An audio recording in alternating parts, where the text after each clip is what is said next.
Hi, Rainey.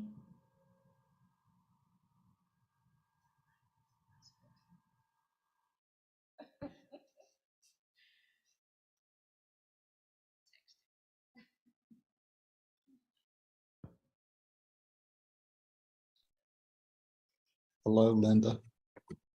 There you are. Lisa in the Gampa says hello, along with the rest of us.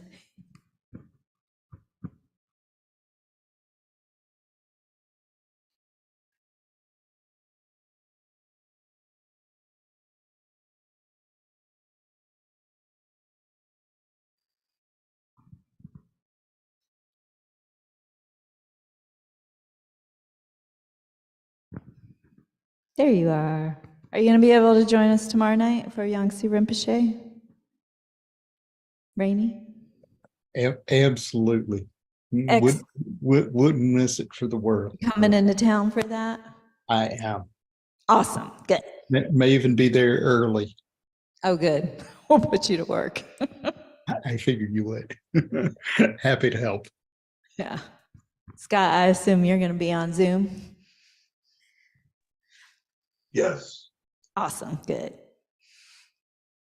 Katie, hope you feel better. Yeah, I'm going to try to join. I'm supposed to teach tomorrow, so we'll see. Great.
So we're a couple minutes out, so we'll give it another few minutes and then we'll get started.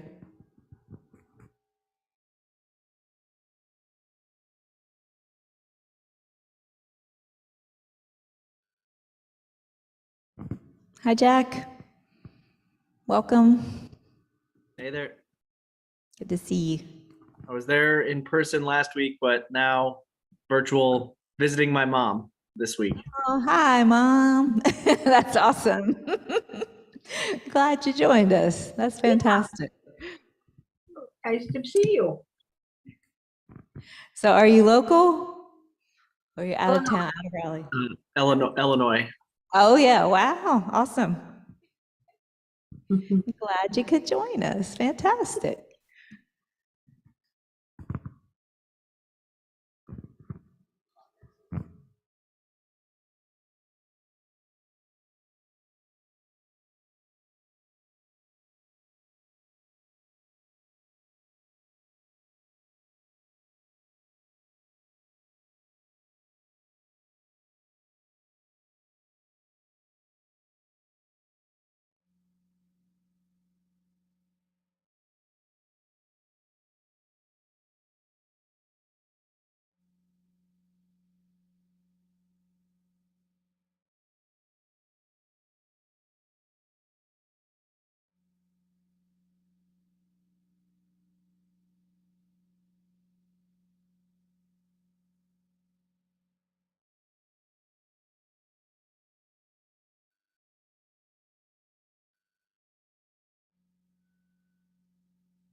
Hi, Jeremy. And who else is with you, Jeremy? Hi. Oh, this is Sean. This is my husband. Hi, Hey. Sean. Nice to meet you. I'm glad you guys are here. Thanks. We're going to get started, I think, in 1 minute. We're going to give it one more minute.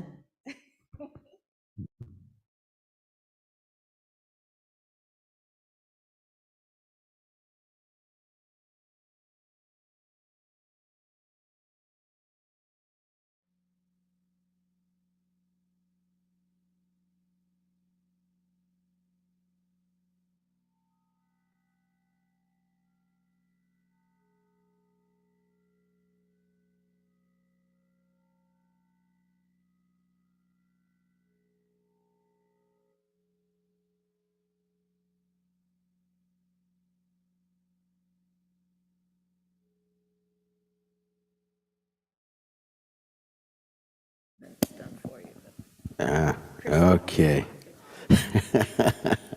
All right, thank you. Welcome back. Round 2. So I guess we're having 4 classes. So we'll pull a little stuff from round 3 into this one. I'll try to spread them out or condense them so we get them all done in 3 more classes tonight too. So welcome, yeah. Glad you all could make it back. We've lost a few people. I guess there's a few people that are watching from YouTube or Zoom. That works out well too. So, all right, I will remind everybody. Is this first night for anybody? Mark, you? Anybody else? I think you're all familiar faces here from before. You've been here before. You might have been tuning in last week. I know. Yeah, it's been a little while. Yeah, nothing's changed much. So. Yeah. So I'll remind everybody, turn your cell phones off, make sure they're in silent mode. And we'll actually start out with just a few minutes of meditation to kind of get things settled.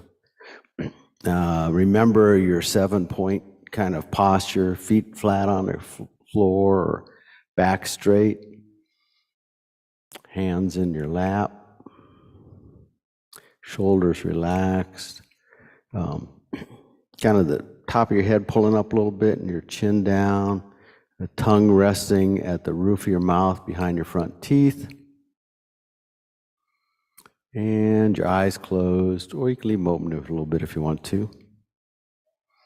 Before we start with the meditation, I want you to remind yourself why you came tonight. You made the effort and you had the motivation to come here or to tune in online. So that's worth an awful lot right there to begin with. You're truly interested in this, interested enough that you want to learn more about it.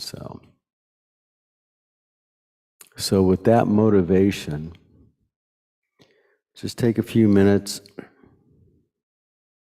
some big breaths, focus on your breathing.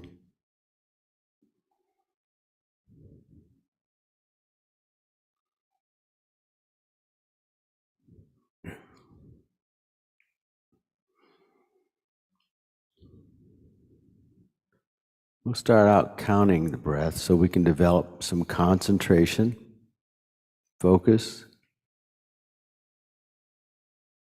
So every inhalation and exhalation counts as one breath.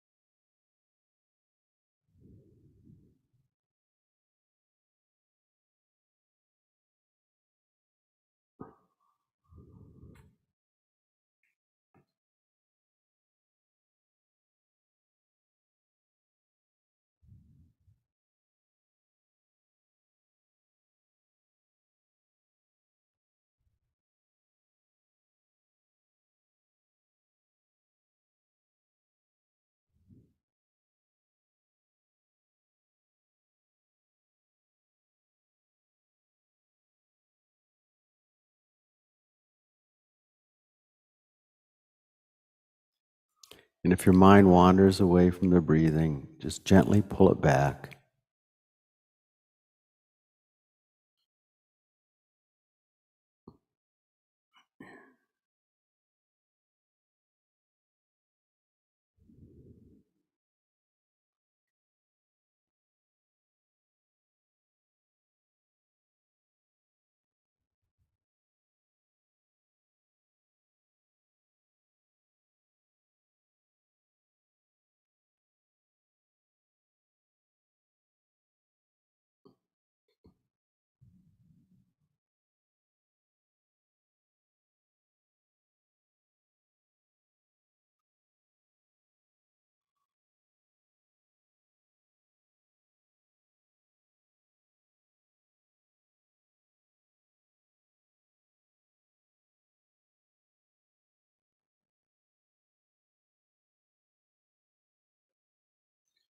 Pull your attention back to your breathing.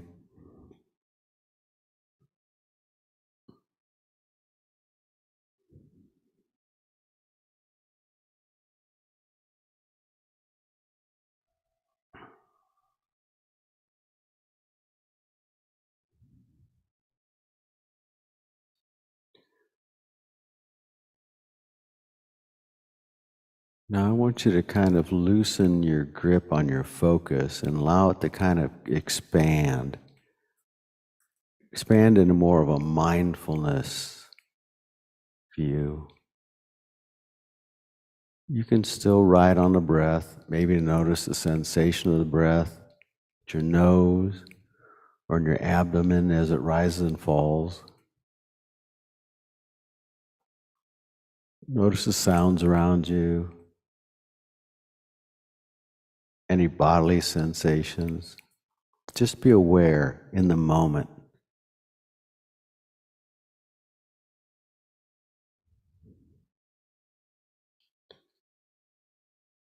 And if a thought arises and you find yourself riding the back of it, just let it go.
Again, if your mind has wandered off, just gently bring it back to the mindfulness.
All right, you can bring your attention back to the room.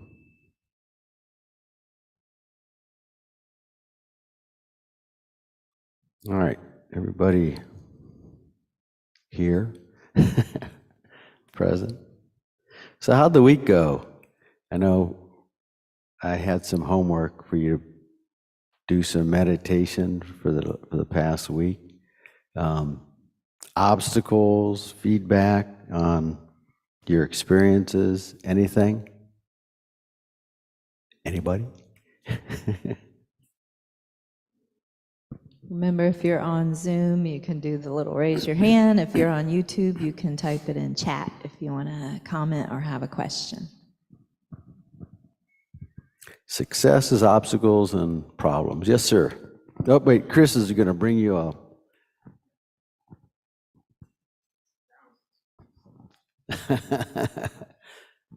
Typically, we speak about counting as we focus on the breath, but I tend to focus on the counting instead of the breath, and I get wrapped up in that. Is there other ways you would recommend? So, are you able to focus on the counting itself, or do you Yeah, start? it's like, okay, what's the next number? And then, Oh, okay. as opposed to just focusing on the You breath. kind of run up and down the scale of numbers and things. Right. And some people, or one person suggested not counting and just That focusing on the breath. that works too. That might be an option for you to try to do that. Just focus on breathing in and notice when it turns around, start to exhale, then breathing out and inhale. So you can do that. Some people count backwards, start with 21 or something and count backwards. So, maybe it's just a challenge to bring yourself back to the current count instead of allowing your mind to wander off. But you recognize that you're wandering off, right? Okay. But you're on the current count. Okay. That should be, as long as you're focused on something, you're concentrating on something, and your mind doesn't start wandering off on something else, that's fine. Some people will focus on an object, like a rock or a flame or a candle or a flower or something like that, which works well too. The nice thing about the breath is you always have it with you for the most part. And, so it makes it, you can do it about anywhere or whatever, but yeah. The objective is to focus and to maintain the focus and not allow your mind to wander off on other things. And when you bring your mind back too, I want to encourage you, be gentle, It's kind of like, somebody says, like training a puppy to stay on the paper, right? Wanders off, and you pick it up and you pull it back, and it just keeps doing that for a while. And eventually it learns to kind of stay there or wherever it may be, okay? Katie, on Zoom, you can unmute and ask your question. Hi. So I had very mixed results. Can you hear me? Yeah, I can. I had very, very mixed results. I found when I was just trying to breathe and count, my mind would just go. I was bringing my mind back constantly. I had no discipline. And then when I was associating visualizing breathing in like golden positive energy and visualizing the color coming in and filling my breath and belly, and then breathing out I was visualizing sort of a green negative stuff just leaving. Good. That I could stay very, very focused, but it's almost like I needed that project. I needed something visual in my mind to hold me. Otherwise, it was a miserable failure. So it was kind of very mixed. That's fine. That's good. I appreciate that feedback. The visualizations, people usually find it a little easier. That's been my experience. And just in teaching this class, people will say the visualizations work a little bit better. I wouldn't say that you're a miserable failure at counting, because, I'm assuming that you recognize when you became unfocused. Yeah, well, I felt like I was unfocused all the time when I was not doing visualization. But the key is you knew you're unfocused. So that's really huge step. Okay. Most of the time we're unfocused and we don't know that we're unfocused, So you might want to go back and stick with the visualization ones for the most part, but don't necessarily abandon the accounting Right. opportunity. I'm Kind of trying just go so back and do it. Yeah. Okay. And don't push yourself with it to the point where you get upset about it. Right. Okay. You want Yeah. to leave on a high note. Yeah. Right. I did when I was doing the visualization, I could do a good 10 minutes. The other ones I just stopped at 5 minutes because I was feeling so mad at myself. So Okay. Well, that's good that you stop. So yeah, try 3 minutes and then do visualization or something. thank you. You're welcome. Anybody else? Yes, sir. So for me, it was somewhat similar, where when I tried to meditate inside, I was having kind of trouble with it, but then I lit a candle and I put it in front of me, and then just having that kind of light sensation in front of me kind of helped. Okay. But there were a couple times where I meditated outside, and that just felt much, much, much better. I was Okay. wondering if is there anything to that? Well, maybe not. Were you more focused outside, or does it just feel better? I think I was able to go for longer, and it felt like I was having less and less thoughts overall. Okay. Like taking me away from it. Yeah. So you want a place where it's comfortable and it feels good. That's ideal, So if it's outside, that's fine. If that works for you. The same with when we talked about setting up your little space, is find a space that you're comfortable sitting in and that you're okay. So you kind of find yourself getting attracted to that space, We may talk a little bit later on about setting up some, not an elaborate altar, but, just some pictures and some things that you can kind of use.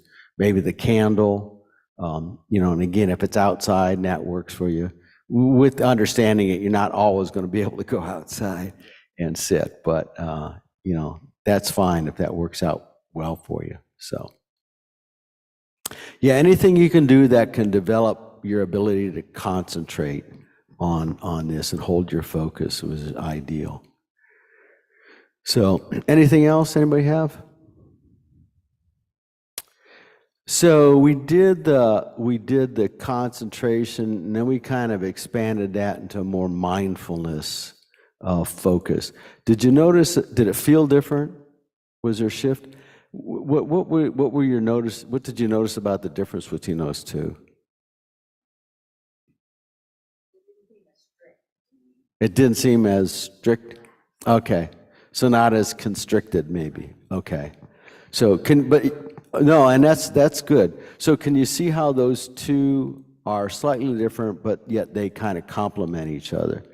If we can allow ourselves to kind of polish the lens of being able to focus on things, and we can drill in deeper on things. We'll be doing some analytical meditations. We'll probably, we might even get to something tonight that allows you to kind of think about, and developing that focus is important.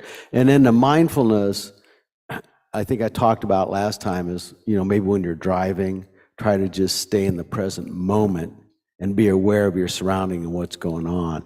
And it'll change your whole driving attitude, and you begin to kind of maybe enjoy it to some degree, You try to be in the present moment as much as possible, so. People have told me that when they do that, if I give them the homework of drive home very mindfully or come back, they don't find themselves getting angry with traffic. They develop a little bit more patience towards things that are taking place. They're also more aware of, people, a little more defensive driving and stuff too. So it's a good practice to develop. So, all right. Any other thoughts on our two types of meditation? Yeah, Mark. For me, the concentration part of it seems to be more helpful for the meditative state. And when I shift into mindfulness, other noise comes into the meditation because I'm being more aware of things outside the concentration of the breath.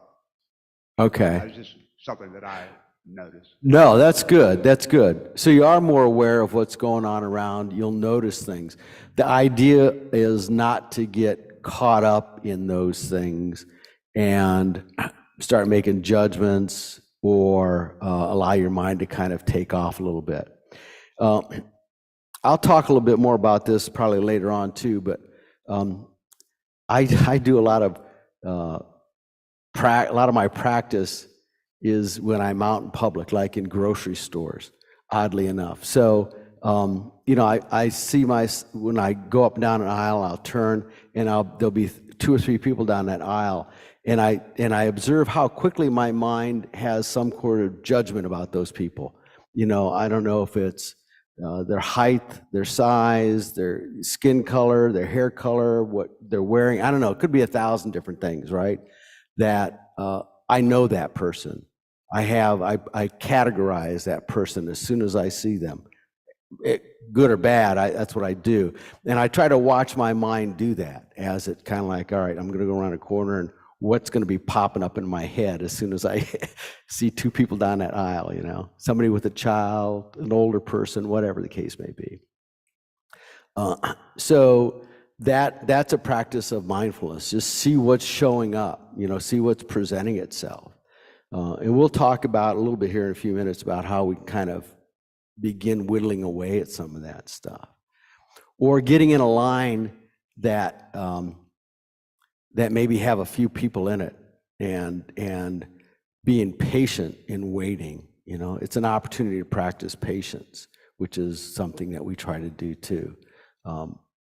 But all of those things, as we're out and about, the kind of the mindfulness approach to things kind of opens the door for some of those things to kind of surface. You can kind of observe. And then, to build on that, then the next step is, once you begin seeing these things crop up in your head, these stories that we make up, right? We're constantly making up stories. Then we can begin to either change that dialogue or change those stories, or let go of them and see how worthless they are, But the first step is being aware of the fact is that we're doing that. So that's what these practices will kind of help us do. So, any other thoughts? So what is mind? That's one of the questions that we ask that we don't expect anybody to be able to answer. Were you going to say something? Nope. Okay. So this is from the Buddhist definition. It's clear and knowing. So it's like an awareness. It's our awareness, essentially, right? It's not the brain. It's not what our modern scientists, they call it the hard problem, right? The difficult question is, what is consciousness? They've never been able to kind of figure that out. And the Buddhists will tell you, you'll never be able to figure it out because it's not a physical thing, nor is it an emergent property of the brain, right? All this activity. But it's clear and knowing. It's in the nature of awareness. In Buddhism, we talk about different consciousness, our 5 senses, and then our mental consciousness is yet another one. They have that 6th one in there that we don't often think of, but we can close our eyes and we can picture things, and that's thoughts that we're able to see, and we're observing that, right? We can be aware of those thoughts if we practice that process of becoming aware of it. So it's in the mind and body are not the same, but they're interconnected. So the mind is a separate thing as far as Buddhists are concerned. So, and it's the source of all of our happiness and suffering. Interestingly enough, we think that the cause of our happiness and suffering lies outside ourselves, but the argument would be, and probably rightfully so, and the more you explore this, you'll probably see it more and more, that most of it is in our own heads, you know? I use an example sometimes like, how many people love broccoli? Do people hate broccoli? Yeah, anybody hate broccoli? Or mushrooms? You know, something like there is a thing, and some people like it, and some people dislike it. It's not the like and the dislike, the happiness, the attraction and the revulsion are not in the thing itself, but they're in our minds, right? We get to make a decision to some degree on things that we like and things that we dislike, things that will make us happy and things that will make us unhappy. And it's true all the way down, though it's a little hard to comprehend on some level, but for the most part, that's always the case. It's an internal process. An example that popped in my head not too long ago, I guess because I just came back from India. 98 degrees. If that were a swimming pool, that would be very uncomfortable, right? Be kind of warm and miserable. If it were a shower, it'd be kind of cold. So it's the same temperature, but it's just all of our perspectives that we kind of bring to that and our expectations that make it good or bad. Okay? So, and that is something, because our mind is impermanent like everything else. We'll do a meditation on that. We can change that. We can change that attitude. I might have used the example last week of somebody cutting you off in traffic. The story we make up about that. We get the anger, we get all worked up, we play it over and over again in our heads. You know, oh, they've been planning that all day or whatever. When that's just our story. We have no idea what really happened with that person. They may have gotten laid off or whatever the case may be that day. May have a sick child or something. But we create a story around that action, and we hold that to be true. And then we allow that to kind of, it's that second dart I talked about, right? The first arrow is what gets shot, and then we just keep stabbing ourselves again with it. So once we recognize the impermanent nature of our mind, then we begin to we can change things. We can begin changing the stories that we make up, it takes me back to the grocery store. The stories that I make up about people or things, you know, things that are happening.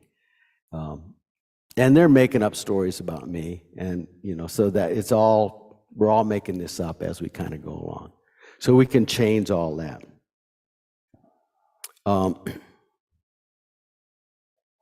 So, any questions or comments? Thoughts?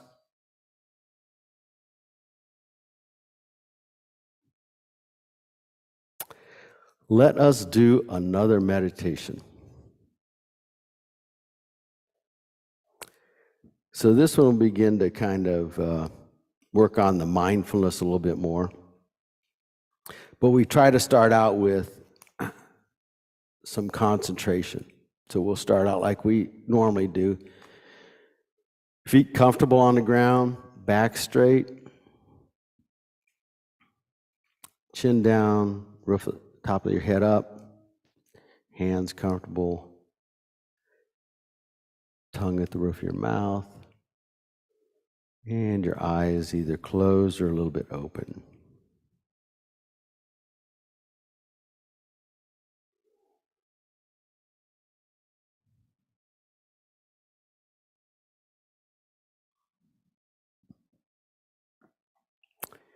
And we'll just focus on the breath for a minute or two.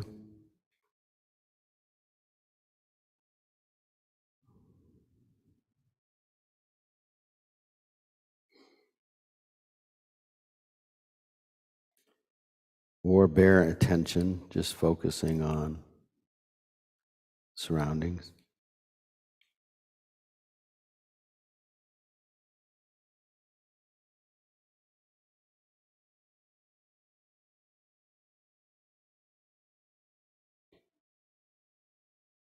So once you kind of gain a deeper level of concentration focus, loosen your concentration slightly. Emphasize the element of mindfulness. Just being aware of your surroundings. Allow your mind to be attentive and observant to whatever comes to notice, regardless of what it is.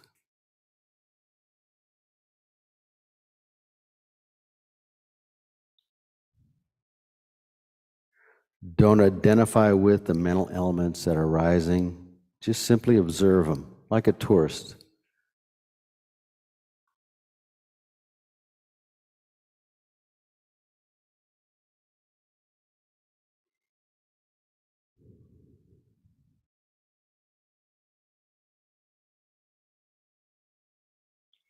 Allow your mindful attention to expand, to encompass your entire sphere of experience of consciousness.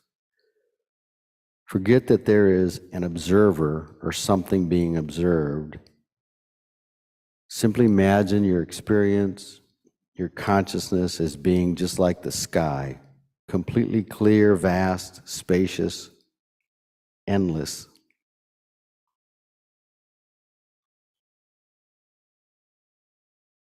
And identify with that experience.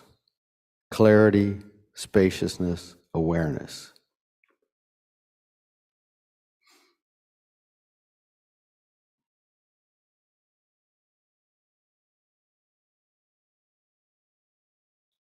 And I said before, that's what mind is.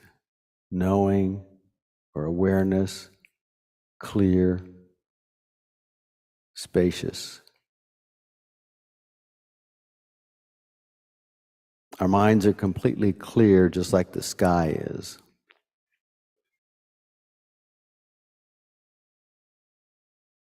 Just like the light of the sun shines down through the clear sky, our awareness and wisdom shines through the clarity of our minds.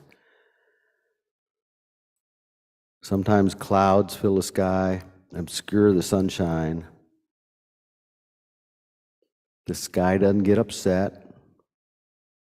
It doesn't identify with the clouds. Doesn't judge. The clouds just pass through the spaciousness of the sky. They come and they go.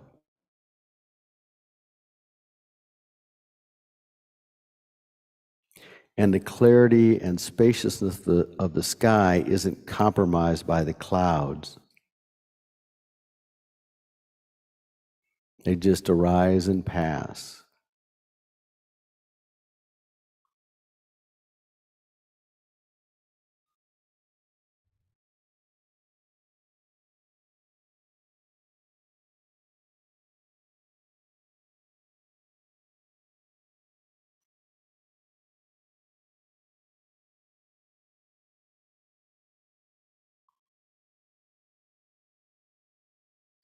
So our minds are clear and aware, spacious like the sky. And when a thought or an emotion, an idea, an image, or a sensation arises in your mind, just observe it.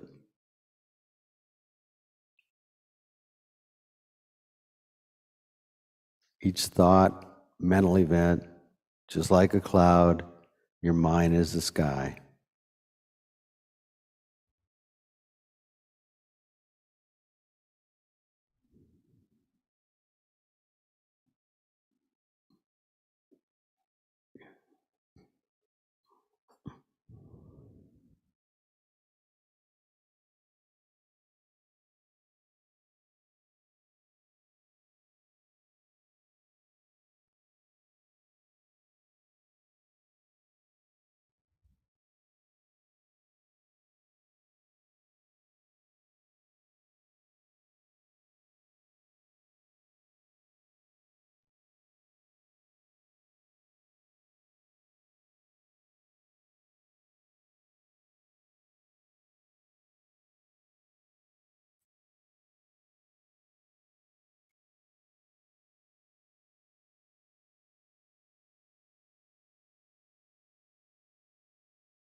If your mind has gotten caught up on a cloud, just let it go. Return to your mind like the sky.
Any thoughts on that one? A little different than the ones we've been doing.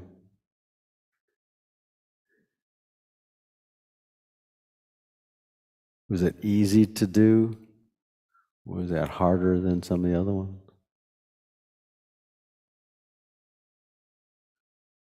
About the same. All right.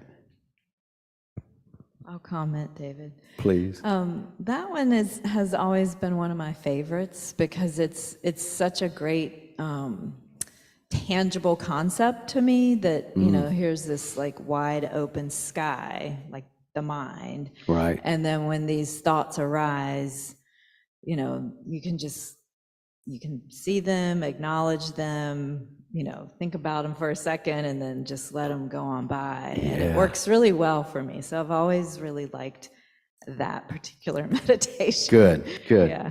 I like that one too. There's another one in the handouts, Mind Like the Ocean, which is also give the same thing, you know, just a big expanse of water, and very similar. So any of those are good.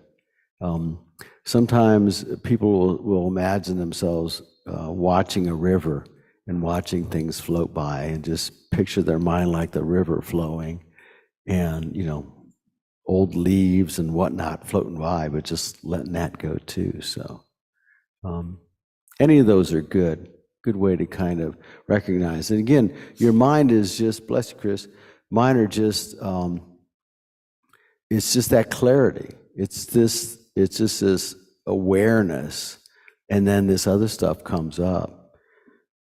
And it's that other stuff that causes our problems, right? Our inner habits, our anger, jealousy, greed, arrogance, whatever the case may be. It's the stories that we make up that that just start out small, and then we kind of let them grow and build instead of letting them go.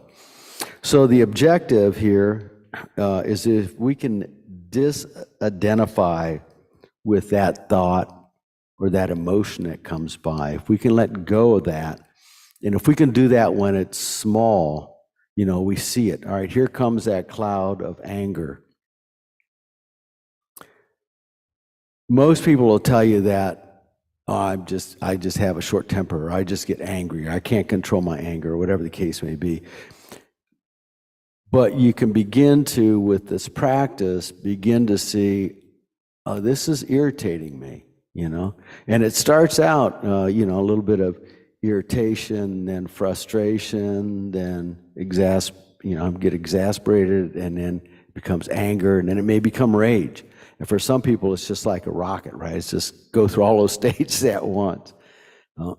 But if you can begin to back up and see when I'm getting irritated by this, and that becomes then your practice for patience. You can begin to kind of, all right, this gives me, I can feel myself tense up a little bit. I can notice it. And some people actually notice it physically before they see the thoughts arise. They can feel themselves begin to kind of tense up. And that should be a cue for you to, all right, get my mind to expand, watch it, let it go, or maybe make up another story, change it. You can begin to kind of change that thought process. And then we're building those new neurological pathways that we were talking about a little bit last week. We begin to build new habits of mind, of our thought process. And hopefully the old habits will get all covered up with weeds and they'll disappear and you'll never, they'll go away. But it's like anything else. And Geshe teaches this all the time. With practice, you can learn how to do any of this. You just have to practice and make this something that you really want to succeed at or get better at, even if you don't choose to make it full blown, a minute, 2 minutes or whatever, begin to recognize some things, you can begin to kind of lighten up. Things will get better, and everything passes. It'll all go away at some point. We'll talk about that a little bit, the impermanence of all of this, of everything around us, right? It'll all arise and fall, so. And then again, we can choose to let go of the negative stuff, and we can begin to see, we can begin holding on to the more positive things, like compassion and love and kindness and generosity and those things that really give us a sense of well-being and not just, short-term happiness. We tend to be somewhat hedonistic. Our society is pretty hedonistic. And so the term for this higher level of well-being, eudaimonic well-being, is, a deeper sense of satisfaction and wellness, I guess, for lack of anything else, right? So that's what we're ultimately shooting for, letting go of the little petty things that will give us problems. So these beginning meditations are just ways to begin to kind of look at those things that arise that we can begin then playing with a little bit. So, make sense? Questions? Thoughts? All right. There's a little quote I was going to read here by Alan Wallace. I'm an Alan Wallace fan. I like a lot of his books, but I pulled this out some time ago and I've read it a few times and I thought maybe I'd share it. It's about a page long, so just be patient with me. It's an opportunity to practice patience. When we rest in a space of awareness, seeing wholesome, unwholesome, afflictive, and non-afflictive mental impulses manifesting, our goal is to observe them in their birthplace. Insofar as we're able to notice these impulses as soon as they arise, we have the opportunity to make wise choices. Bringing knowledge, experience, and intuition to bear, we can anticipate the consequences of our action. When a potentially harmful impulse comes up, we can simply allow it to dissolve. As we become increasingly familiar with the gamut of mental events without acting on any of them, we develop a panoramic awareness of mental processes. People who have never meditated sometimes imagine that meditation doesn't generate insight into the ordinary mind. They think the goal is to achieve a blissful state of consciousness, but nothing could be further from the truth. Opening Pandora's box will unleash much more than angelic choirs. Besides joyous mystical states, you can trigger ancient traumas, disturbing emotions, repressed desires, and bizarre fantasies. Your task is to remain present with whatever is dredged up, be it vulgar, ridiculous, or sublime. Recognizing mental events arising before they take control will enable you to be present with them and to make healthy choices.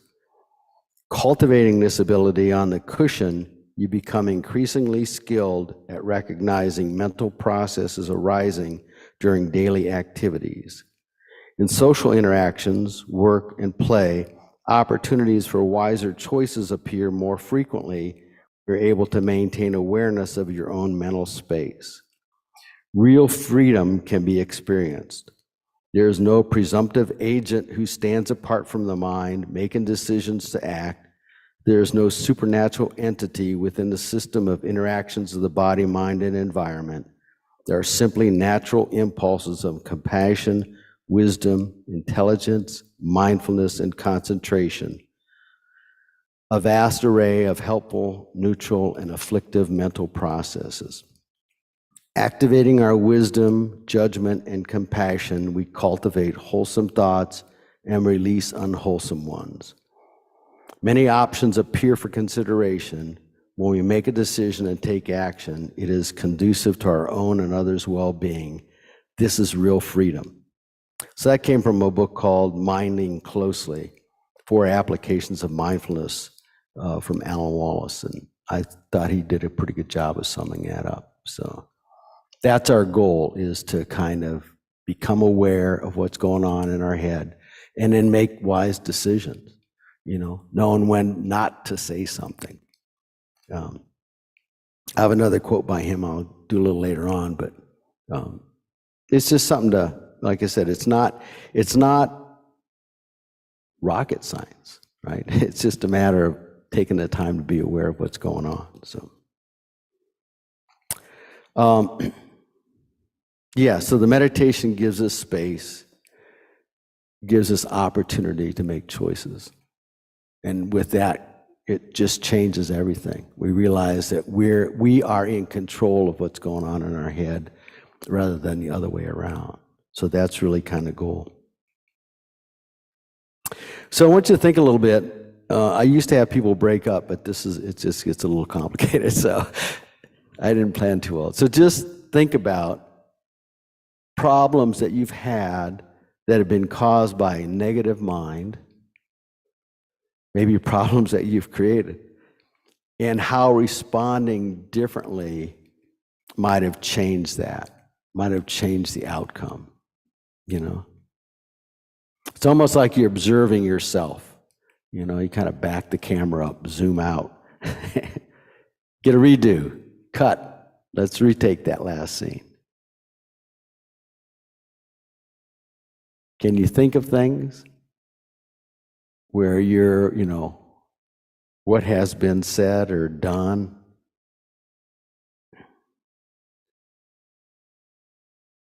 Is anybody willing to share an example?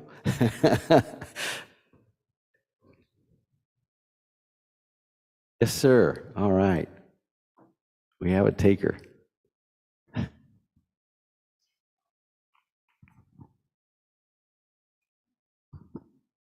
Does it have to be something physical? No, and verbal. Well, I suppose I meant more so like internal. Internal, sure. Like if I have a negative thought, I usually let that get in my head and then I sit on it and then it grows into something much more than it needs to be. Whereas I could just see it and then, if it's like a cloud, look away from it. Absolutely. And just kind of move on. Yeah. Yep. That's exactly what you want to do. So we meditate on negative things is really what we're doing. We focus heavily on the negative things and replay those stories and allow them to get bigger. So we can choose, like you said, to let go of those and allow the good stories to get bigger,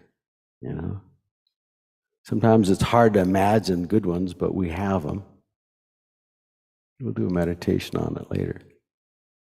Thank you. Yeah. Chris.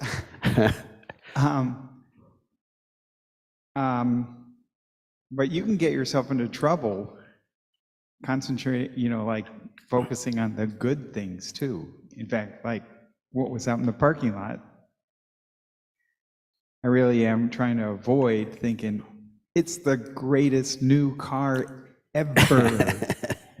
It's just a car, Yeah, impermanent. Right. And I'm not right. And I don't, I just had this insight. Well, not insight, but just something I realized. I mean, it comes with a new car payment. Yeah, that's right. It comes, I got to fill it up with gas every couple of whenever. Yeah. The tires are going to wear out. I got to put new tires on it eventually. Yeah. Somebody's going to open the car door next to me when I'm parked in the McDonald's parking lot, like That's happened right. with the previous car. It The pissed first me off ding. big time. Yeah. Yeah. Yeah. But yeah, so I think the trick is just not to get tied up in, anyway, you know what I'm saying? Yeah, no, that's good. I'm glad you mentioned that because that's a form of attachment, right? Yeah, and that's not something that we want to cultivate. But acts of compassion, kindness, generosity, those are things that we can kind of, think about and dwell on that actually serve a purpose. Our grasping to material things, we all do that, right? We get something, we kind of go through this process of anticipation. Usually we get the first big dopamine hit with anticipation. And, we look forward to it. It's like the night before Christmas, right? That's always and then we get that thing that we've got this level of pleasure for a while, and then it quickly drops back down till we're looking for the next fix.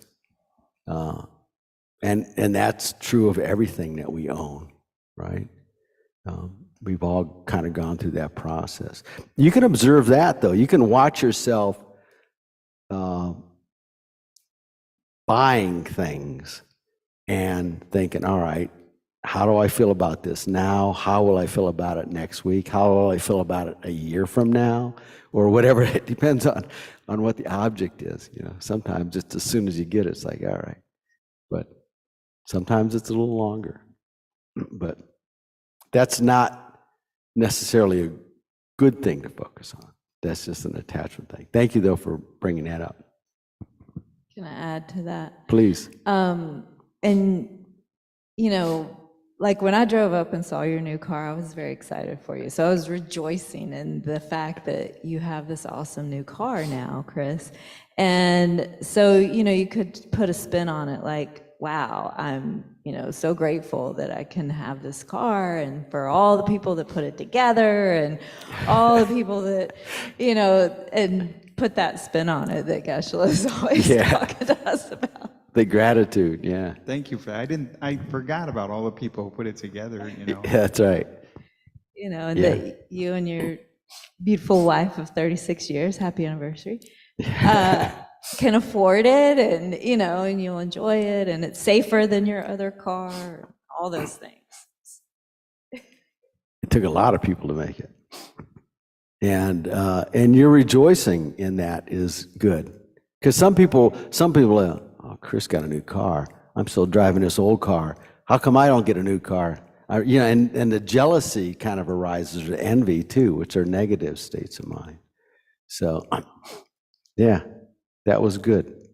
Thank you. Rejoicing. Other thoughts?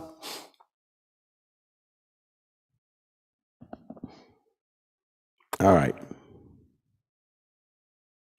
Should we do another meditation? Let's see. We are going to be doing a 9-round. Let me get my combined papers.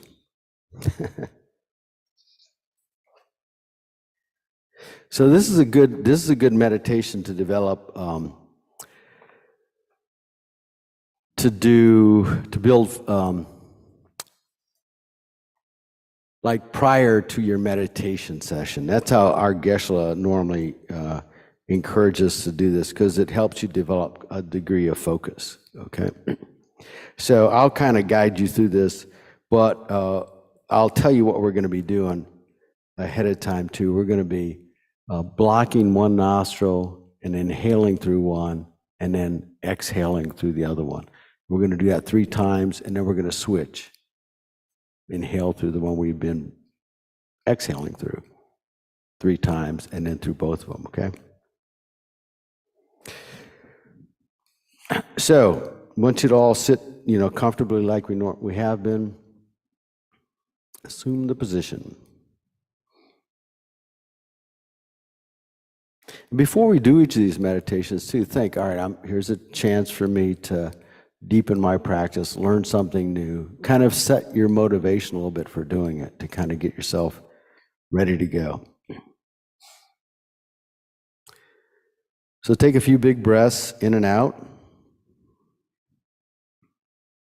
Let your mind settle.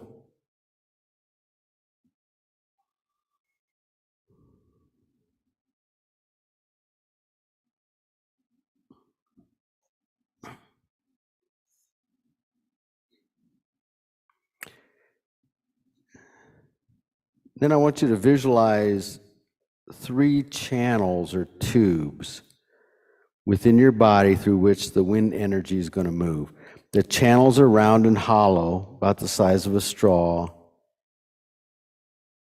smooth, flexible, and luminous. The central channel is blue. It starts at a point midway between your eyebrows, curves up and back along the inside of your skull, like the handle of an umbrella, and then down along the inside of the spine to a point about 4 fingers below the navel, just below your navel. The right channel is red and runs from the right nostril back and then downward alongside, just to the right of the central channel. And the left channel is white, and it runs from the left nostril down alongside the left side of the spine and ends about the same point, just below the navel.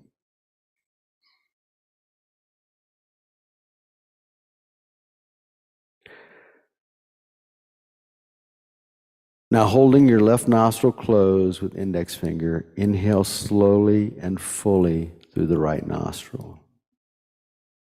Imagine that you're sending the breath in all the way down to the end of the right channel. Imagine that the breath flows from the right into the left channel as you move your index finger to hold the right nostril closed and exhale. And we'll do that 2 more times. As you inhale, imagine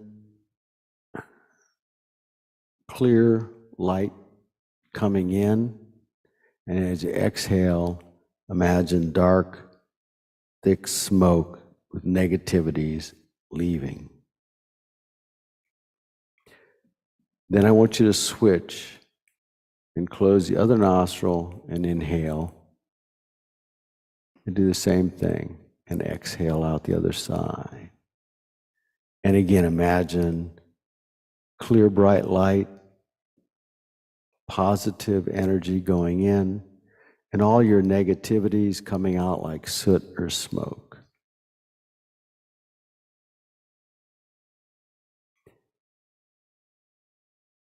And then breathe in through both channels.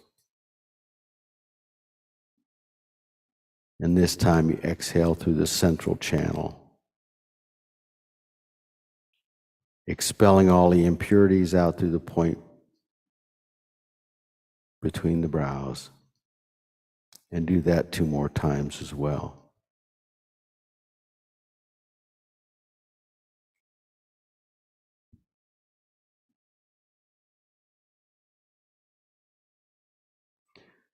If your mind is focused, then just breathe and do your bare tension or breath meditation. If you need to do the 9 rounds again, if you're still distracted, you can repeat that.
All right.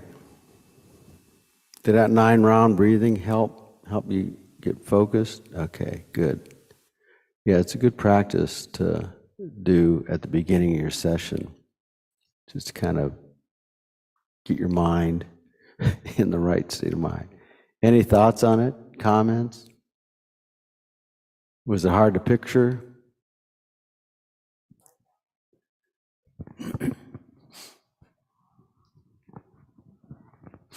I've done the 9-round before.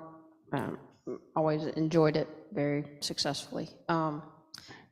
You mentioned the colors this time, though. I had not done that part of it. I've not envisioned that. So the visualization of the colors with the channels kind of gave it a boost. Okay, good. It was a Good. lot better. Yeah, I don't think, when I've heard it, the colors aren't mentioned. In the handout, they talk about the colors, and they have a little bit more detail. So that'll be a good one to sit down and read through and try to get the visualization in your head. You might have to refer back to the document, but at some point, you'll be able to just do it without looking pretty easily. So thanks. And Katie on Zoom, you can unmute, and then we'll get to you, Carol. Yeah, for someone who's feeling really sick right now, that's the only one I've been able to do successfully tonight. Because I'm been so focused on my own, and it's not really super sick. It's just yucky cold and nausea and stuff. And that I found very relieving. I was able to focus, and I actually forgot about feeling bad. Oh, good. In that focus part, yeah. There you go. So instead of a cup of tea, do a 9-round breathing. You'll feel better. Thank you for sharing that, Katie. Okay. Anyone else?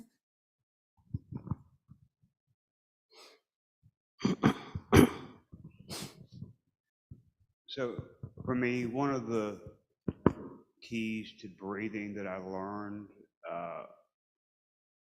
as I'm preparing for that type of a practice is breathing out first rather than breathing in, because the tension that I already have within my body is kind of forced down in there. Okay. Kind of hidden, whereas breathing out seems to eliminate that. And for the color part of it, I had difficulty really understanding that early on. I mean, I tried to picture it, but I wasn't good at visualizing, especially the dispelling of like smoke and stuff like that.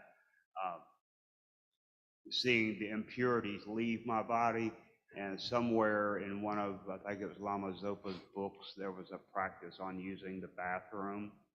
And that allowed me to then focus on that same type of smoky negativity to come out. Right. Okay. Yeah. Very good. Thanks, Mark. And I think it's funny because when I think of breathing, I always start with the inhalation. When I count my breaths, I start with inhaling and exhaling, and that's one. I think when Geshe counts, he starts with exhaling and then inhaling is one. So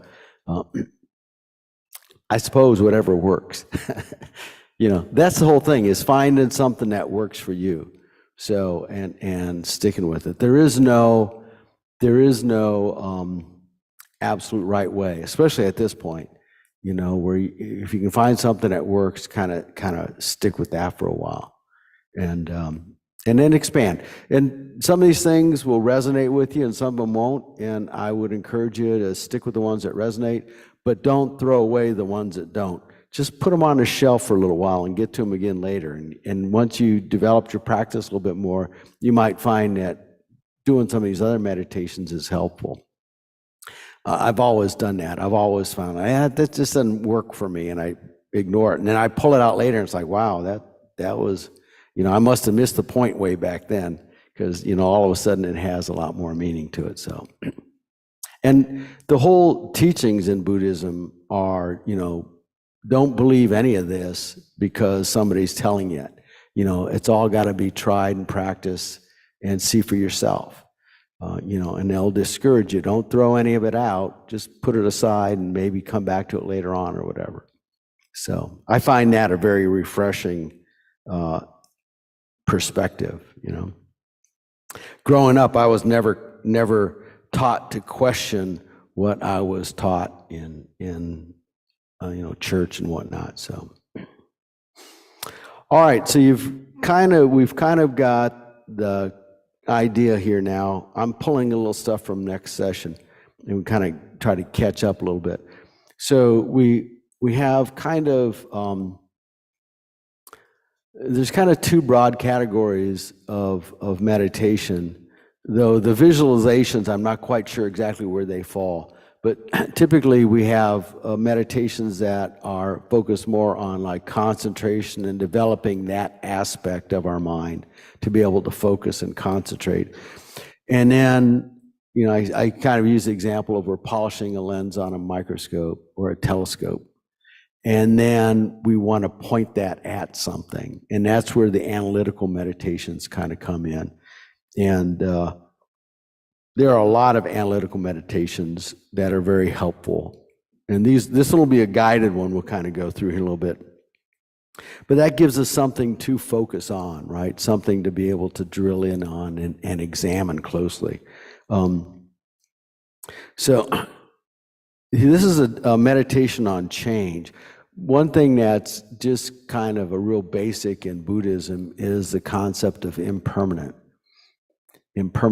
and the fact that there's nothing that is within our world that we can put our hands on, our minds on, that are permanent. Most everything. There are a couple exceptions, but their mental aspects are impermanent, right, in changing. So we'll do a meditation on that, and just kind of allow yourself to wallow in it a little bit if you can. I'll try to take it relatively slowly. So if you want to get yourself comfortable,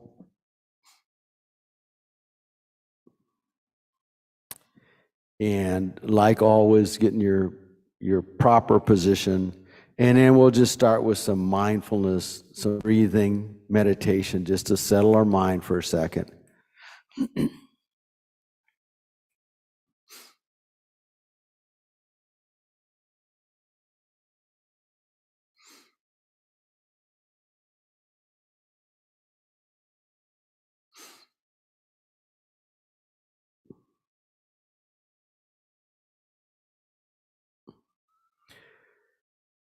And then we're going to think about change and impermanence.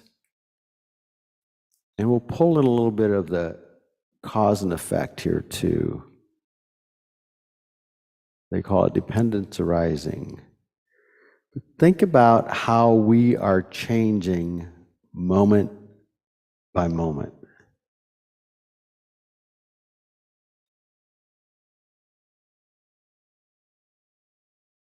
And think about, is there anything that is not changing?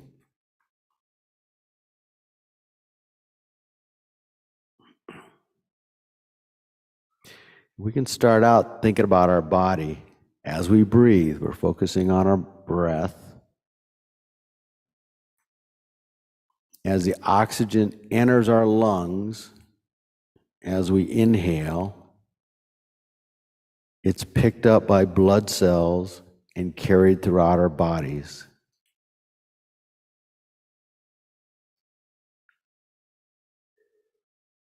Other gases and waste are transported to your lungs and expelled as you exhale.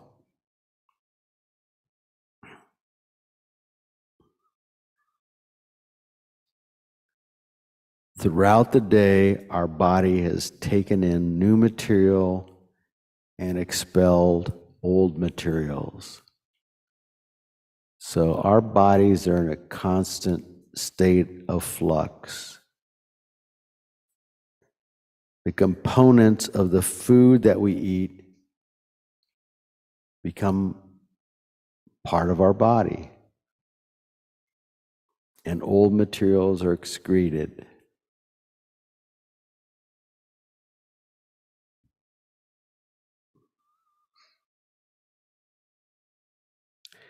Every 120 days, our blood cells die, and new ones are constantly being produced.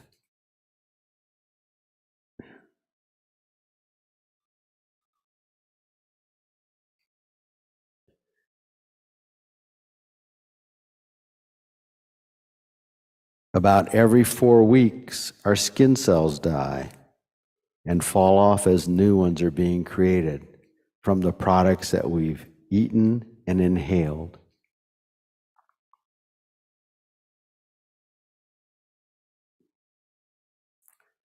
"30,000 skin cells have died since we began this meditation."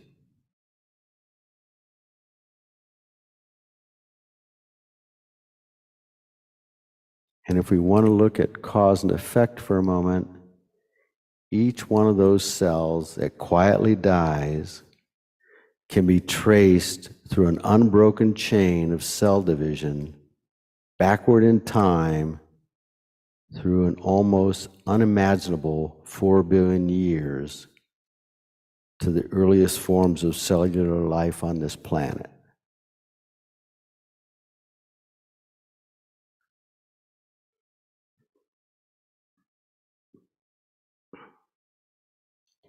Quite literally, you're not the same physical body you were a year ago,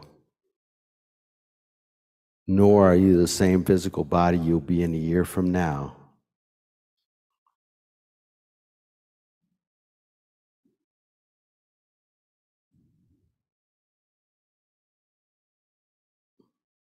Allow your mind to scan the room around you and think of any object and ask yourself, is that object changing?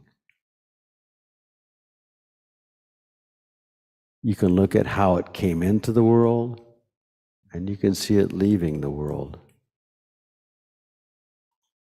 The clothes you wear, the furniture, even the building we're in is changing.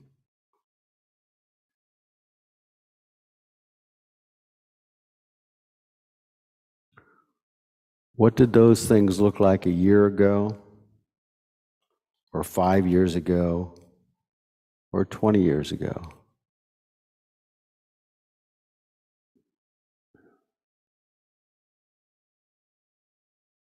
And what will they look like in the same time periods going forward?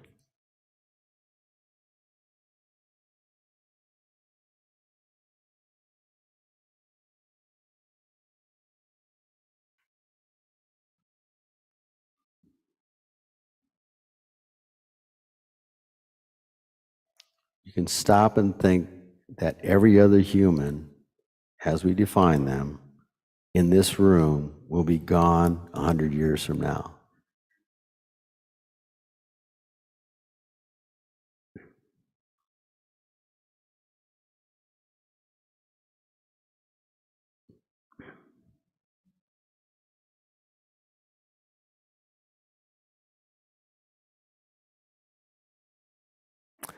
What will the future hold? We didn't know what would happen this year, nor this week, nor next week or next year.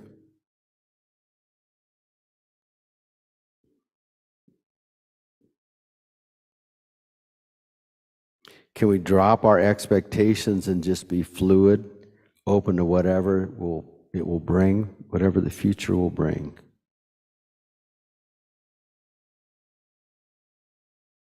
Maybe be motivated to benefit other people.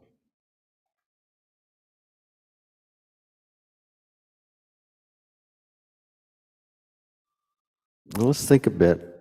As we see a linear progression of our own lives, think about how fortunate we are. We live here in the United States. We have all our basic needs met.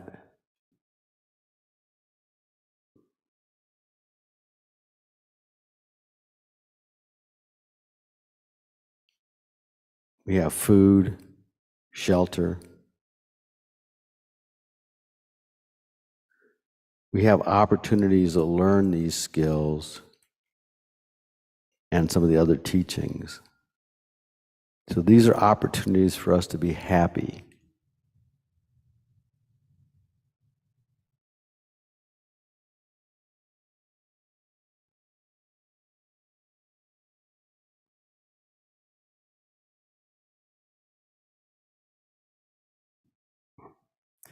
Look around the world and realize that everyone wants the same thing: contentment and freedom from suffering, pain, anxiety, and fear.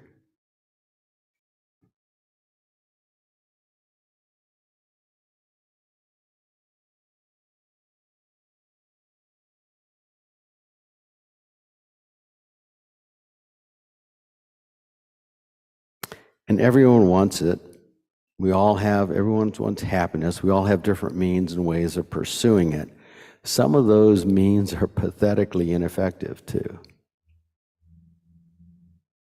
We can see how people fail tragically, and that the real source of happiness is in our hearts and minds.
All right.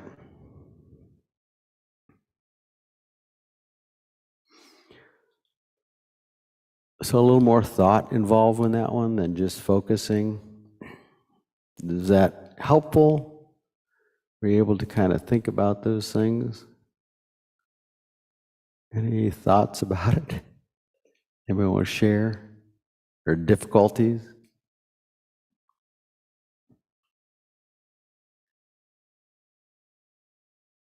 That's a little bit more analytical. Katie has got a question. Or More of a comment. Okay. Yeah, this kind of thinking is precisely what drew me to investigate and learn more about Buddhism just on my own over the past year. I find that these thoughts very, very, very liberating and helpful. Yeah, I think learning to appreciate and come to terms with impermanence, but also the unity of everything and everybody in that impermanence has just been uh it- this path of thought has been extremely helpful to me, and I'm looking forward to learning more about it. I didn't know it would also be part of meditation, so I like to see those two things merged. Yeah, that is actually, I mean, it's a good point. This is ultimately the goal of meditation, is to understand reality, and not our story about it, but the way things really are. We have a tendency to think that we're going to be here forever. We always picture ourselves as being a part of this world or people around us, and we know that's not true. We know it, but we don't know it, right? We don't act it. So, yeah, the meditation allows us to build that focus up, and then this gives us something to actually meditate on, and to be able to drill in on. And that's kind of the goal of it. So I'm glad that resonated with you, and I will tell you that the two of them certainly do merge together. That's the goal. So Thank you. Yeah, that was great. good. Go ahead, Jeremy or Sean. Thanks. Yeah, I think you just said what I was thinking, which is during that, there's a part of me that was like having a hard time believing I was going to die. When we got to that part, it really doesn't seem like that's the reality of it. But then, of course, it is. And then what came out of that was like a sense of like, oh, something can happen right now, or the relief I think Katie was talking about of like, oh, that's right, this is really important then. And so it's a little bit of a wake up in the moment about how precious it is that we're here. And so I really enjoyed that moment, even though it came with a little bit of a shock at first. It was cool. Good. Yeah, it's kind of a slap in the face, and then it's like, wake up. That's it. Wake up. That's right. Wake up. That's what we want to do, is be awake. It changes everything about your perspective. And it, the things that are not worth worrying about, which is most things, you just develop the attitude of just letting that thought go. It's not worth the energy, right? Yeah. And we don't have a lot of time, so we don't want to waste what we have too. So take advantage of it. Thank you for sharing that. Other thoughts?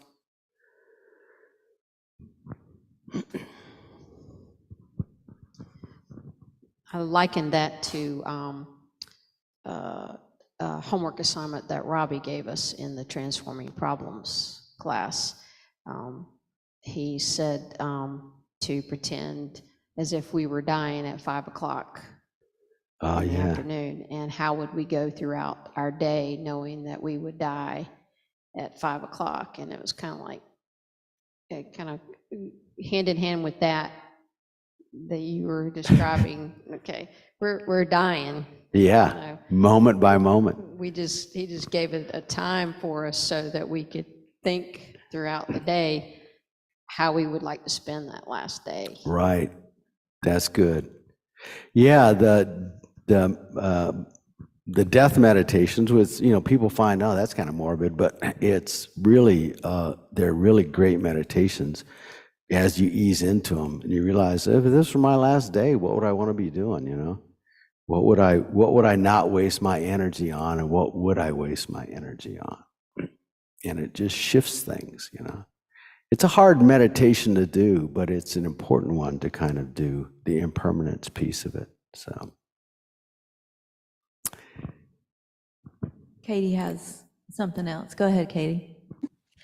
And the other thing that I